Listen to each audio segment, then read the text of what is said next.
Hi, welcome to episode 15 of the Weekly Wave. I'm Matthew Lyons. And I'm Aaron Johnson. And our guests here today are Miss Maggie Giles and Mr. Brian Claus. How are you guys? Good. How are you? Not bad. How are you guys doing? Doing great. Good. All right, MCAS was a little bit rough, but cut you off there. Sorry. It's a nice Wednesday. Pretty warm out. It's becoming spring. But on today's topic, it's something a little bit drearier. Yes. We're talking about a bill recently passed in Florida that they plan to arm teachers as a defense to school shooting. Like, how do you guys feel about that? Because I feel like that's wicked stupid. I guess my first question is it being required that teachers are being armed, or is that something that they can opt into? It's, I haven't gotten a chance to really look over it myself, so. it's not a policy that you have to do it. It's not a requirement, but it is an option that teachers who want to can. I mean, my opinion doesn't change. I don't like it one bit, but. Yeah. I think at least making it on a volunteer basis is better. Personally, I think that's crossing the line to expect a teacher to carry a weapon into a classroom where it leaves so many more altercations that could happen at that point in time. That weapon could come in contact with a student, or a number of things could happen on a daily basis, and it ends up being more of a danger to the public than it ends up being a service of protection. I completely agree with that. Because if you have it, like, even if it's locked up, kids could break into that lock if they really want to. Like, it's a horrible act, but at the same time, it's possible. Yeah, and I mean, if you think about it this way, assume that nothing out of the ordinary of your classroom happens, so you don't have to worry about a kid coming in possession of that firearm. Think about what the mentality does to a classroom, knowing that there is an actual weapon in the classroom that somebody can get to. So beyond anything, any actual event happening, just the psychology or the mentality of the classroom completely changes for that. It also changes the mental dynamic of the classroom in the sense of that a weapon is how you solve a problem. Yeah. That we automatically resort to violence. We have our Alice training now, which empowers people to make choices that best suit themselves. You arm a teacher in a classroom with a weapon, that takes students out of the equation in the sense of being able to think for themselves and how they're going to respond in certain situations. And they kind of lose their own sense of power that they need to feel safe for themselves. And also, I feel that it kind of adds a bit of uncertainty and unsafety to a school, because you're saying my school isn't safe enough that we have to keep a gun in the classroom in order for to ensure the safety. It's a horrible world we live in now. Yeah. I mean, I don't understand the mentality of okay, so there's a gun issue, and school shootings are becoming more and more frequent. So let's put more guns into the school. Especially with teachers. We have SRO officers that patrol the school, and that's I think a great way to try and prevent this, because they're trained and it's already a part of the job. But if you allow teachers to carry a firearm, it kind of makes them think maybe that they should, and it could make them, if it's a new teacher, it could make them rethink going into education. Absolutely. And I want to ask you, Mr. Yeah. Claus, you worked in China for what, 2 to 3 years? The last 2 years. Last 2 years. Do you guys have this issue of just people I don't know, I wouldn't say shooting up schools, but just massacres or issues in school? So it's difficult to say for sure, because the exposure to such things was so limited to communist country, that there are a lot of limitations to information that you get. Yeah. So as far as shootings go, I never heard of any. However, one of my last 2 weeks that I was there, there was a stabbing. I guess a parent or I think it was a parent was upset at the school for one reason or another. I don't remember exactly what it was. Maybe the kid wasn't doing as well. Maybe he was being bullied. I don't know the details of it, but he went to the school and he stabbed about 2 or 3 kids. Wow. Just outside the campus entrance. It was quite shocking, because, quite frankly, where I was in China, in Shanghai, I'd never felt safer. part of that is because there are cameras literally everywhere. You're being watched. So you knew if something, if you did something, you were caught. Yeah. And I think that provides a bit of safety, but you sacrifice personal privacy for that as well. But as far as these school shootings, it just didn't. I never heard about them. It just wasn't something that was broadcast. So, like I said, whether or not it happened, I'm not entirely sure. It just wasn't. You don't hear about it nearly like you do here. Yeah, for sure. Yeah. And also, I'd like to brush upon, like, since, like, arming the teachers is not a really good idea, what would be a good idea? Would we focus more on the mental health aspects of school shooters? Like, these people need help so we can avoid the issue to begin with?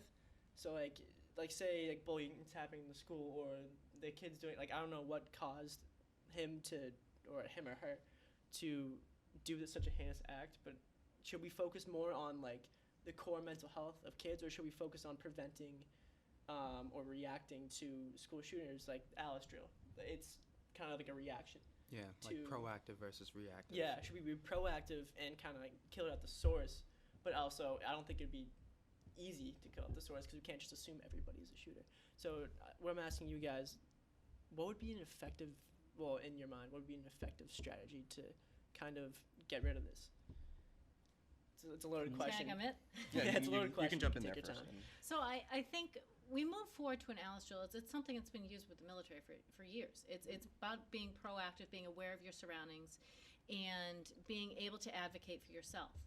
It always astounded me that part of our drills were to lock down and stay in place, to shelter in place. And that's not completely removed from the Alice drill, but that's all we had in the beginning. If an incident were to occur in a mall, an airport, the grocery store, you would try to leave if someone were dangerous and entering the area near you. But yet in a school, we always said just shelter in place and stay there.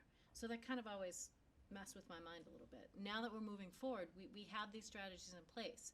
I think it's twofold. We have to address the mental health piece. We have to realize, as teachers, the student in the classroom is a living, breathing person that they may be carrying baggage that they are unaware of, that we are unaware of, into the classroom on a daily basis, and we need to kind of do the best that we can to get to know them, to make sure that they feel safe, to make sure that if they are feeling unsafe emotionally, that they communicate that with us and that we can best help them any way that we can. But we still need to focus on what we can do to stay safe. So I think we can't eliminate something like an Alice preventative strategy, but I think we need to do more to look at what causes these mental health problems in our society today. They've always been there, but why are they on the forefront now? What is the root of that? And we need to explore that a little further. Yeah, I mean, I think Alice is great because it gives you a plan if in the event of, but if there aren't any preventative measures taken beforehand, you're going to find yourself reacting more and more frequently. Yeah. Alice is, like I said, it's a great thing to have, but it's better to have and not need, right? And then, than to need and not have. So, although it is great that it's there, it only does so much. Take care of the preventative, and like you said, you have a plan, but hopefully you never need to use it. And as Ms. Giles said, getting to know the students, what they're going through, whether it's at home or whether it's in school, whatever the issues come from, allowing them to know, hey, listen, you've got adults around here who will listen to you, who will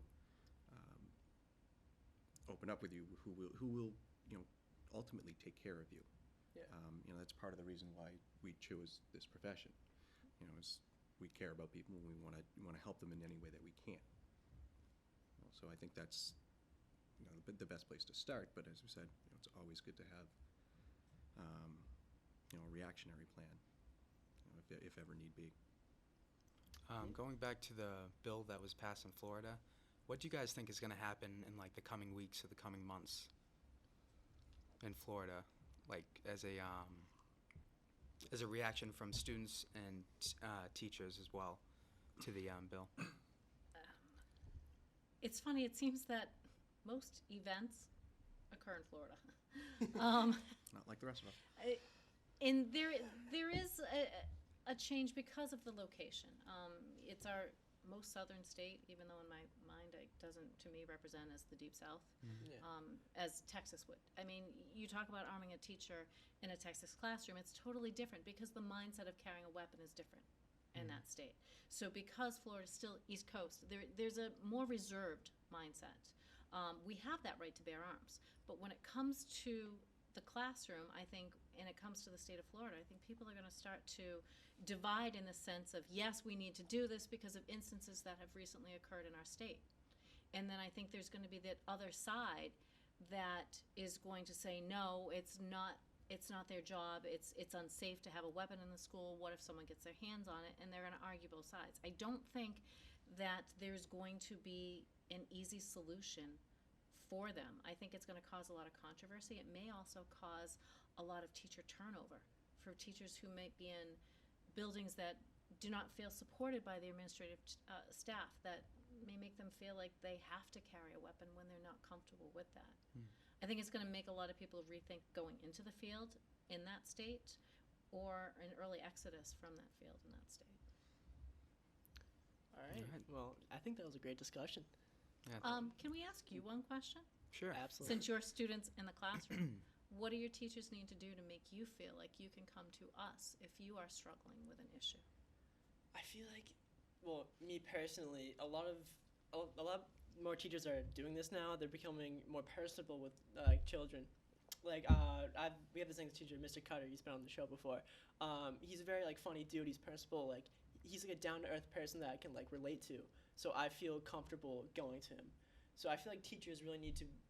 Well, there's a fine line between profession and then unprofessional. So I feel like teachers need to find that place to be professional, but also be comfortable with their students. I feel like conversation with students would help a lot more instead of just teacher student. It could be just a group of people. Yeah, I view a lot of the teachers here as my friends, in a way. I respect them, of course, but if I feel like I can just go up to them and talk to them whenever I want. And using Mr. Cutter as an example, he will talk about anything, whether it be in the classroom, after school, and we learned in this year alone a lot about him and his personal life, and I feel like that kind of takes away a lot of the fear that some students might have, oh, it's a big scary teacher, she might give me a detention, something like that. But I feel like you said, this that stereotype of a strict teacher is starting to fade away, and I think that's that makes students like me and you a lot happier and safer, for sure. Yeah. Good. Awesome. Thank you. Right. Thanks for watching. Tune in next week to see an all-new episode of The Weekly Wave. And make sure to follow us on our Twitter, Instagram, Facebook, and YouTube at the Green Wave Gazette. Thanks for watching. Goodbye.